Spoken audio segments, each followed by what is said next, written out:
Oke, baik. Hari ini materi kita mengenai titik berat. Bagaimana itu yang dikatakan dengan titik berat? Titik berat itu dikatakan dia titik gravitasi.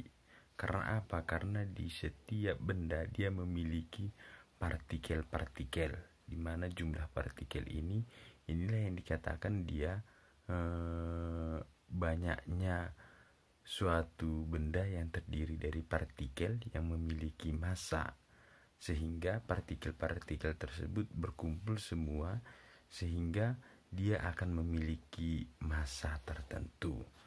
Oke, contohnya itu bagaimana? Contohnya itu seperti pulpen. Ini pulpen, ya kan? Ini sebagai contoh saja.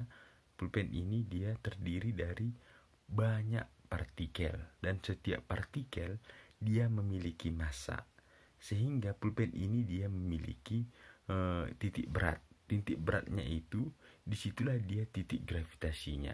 Di sanalah dia memiliki keseimbangan. Contohnya itu seperti ini. Kalau kita cari keseimbangan daripada pulpen itu, pulpen ini dia berada di tengah-tengah. Contohnya seperti ini. Ya, dia tidak akan jatuh ke kiri atau ke kanan. Itulah yang dikatakan dia sebagai titik beratnya. Artinya setiap benda dia memiliki titik berat, baik dia benda yang berdimensi 1, berdimensi 2, dan berdimensi 3. Oke, baik, untuk penjelasannya maka silahkan kamu lihat video berikutnya. Oke, maka persamaannya ini untuk X0 itu boleh kita buat persamaannya X1 dikali dengan L1 ditambah dengan X2 dikali dengan L2 ditambah dengan sampai selanjutnya dibagi dengan L1 ditambah dengan L2 ditambah dengan L3 ditambah dengan seterusnya. Itu untuk X, sedangkan untuk Y0 sama dengan Y1 dikali dengan L1 ditambah dengan Y2 dikali dengan L2 ditambah dengan dan selanjutnya dibagi dengan L1 ditambah dengan L2 ditambah dengan L3 ditambah dengan selanjutnya. Maka untuk mencari nilai L-nya itu sesuai dengan bentuk ininya, bentuk daripada gambarnya. Kalau dia garis lurus itu bagaimana, kalau dia untuk yang melengkung itu bagaimana, maka di sini akan saya lampirkan mencari nilai daripada L-nya sesuai dengan tabel berikut ini.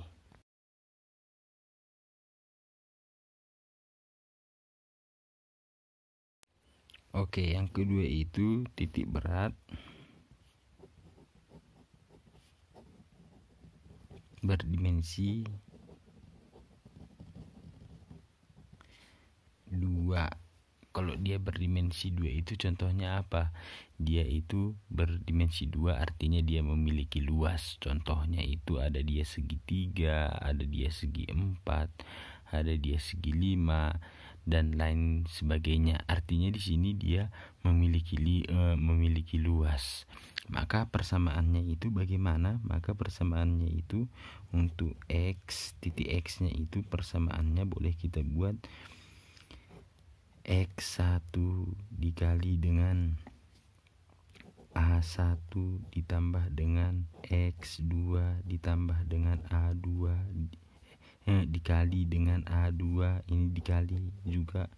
Oke, ditambah dengan X3 dikali dengan A3 dan selanjutnya ditambah dengan selanjutnya dibagi dengan A1 ditambah dengan A2 ditambah dengan A3. Sedangkan untuk nilai Y-nya itu bagaimana? Titik berat di Y, maka titik berat di Y itu boleh kita buat Y1 dikali dengan A1 ditambah dengan Y2 dikali dengan A2 ditambah dengan Y3 dikali dengan A3 dibagi dengan A1 ditambah dengan A2 ditambah dengan A3. Maka setiap bentuk itu dia memiliki nilai daripada Y dan memiliki nilai daripada X. Maka untuk setiap benda yang berdimensi itu memiliki nilai yang berbeda-beda. Maka tabelnya itu saya lampirkan di tabel berikut ini.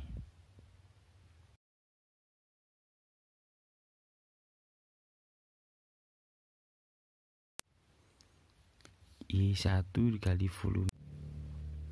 Oke, V1 ditambah dengan Y2 dikali dengan V2 ditambah dengan Y3 dikali V3 ditambah dengan selanjutnya dia dibagi dengan volume yang pertama ditambah dengan volume yang kedua ditambah dengan volume yang ketiga.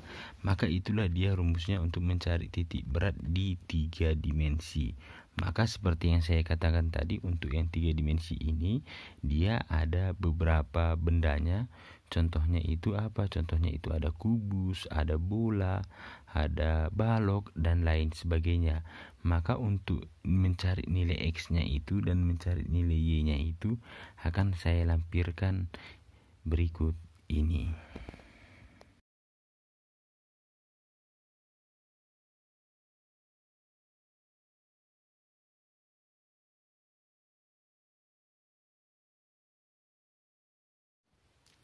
Nah, itu aja dulu materi kita untuk hari ini mengenai titik berat. Maka tugas kamu sekarang yaitu silahkan kamu tulis penjelasan saya. Boleh kamu langsung tuliskan penjelasan saya ini, boleh kamu lihat dari internet, boleh kamu lihat di buku kamu. Setelah kamu ringkas, maka kamu fotokan dan kamu masukkan ke Google Classroom. Hanya itu aja tugasnya. Selamat berjumpa di pertemuan berikutnya. Tetap jaga kesehatan. Terima kasih sudah ikut belajar untuk